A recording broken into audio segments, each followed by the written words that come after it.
Hi అండి, అందరు ఎలా ఉన్నారు? బాగున్నారా? Welcome back to our channel. ఈరోజు మనం టమోటా రసం అనేది చాలా పర్ఫెక్ట్గా మంచి టేస్టీగా ఎలా చేసుకోవాలో ఈ వీడియోలో చూసేద్దామండి. నేను చెప్పిన విధంగా ఒకసారి ట్రై చేయండి. గ్లాసులే తాగుతారు, అంత బాగుంటాయి.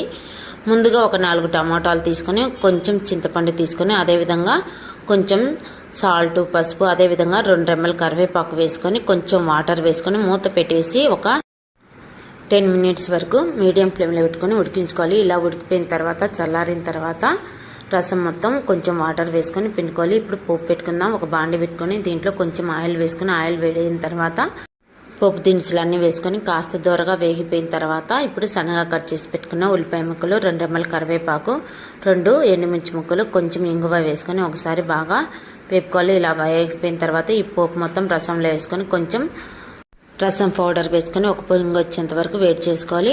ఫైనల్గా కొత్తిమీర చల్లుకోవడం.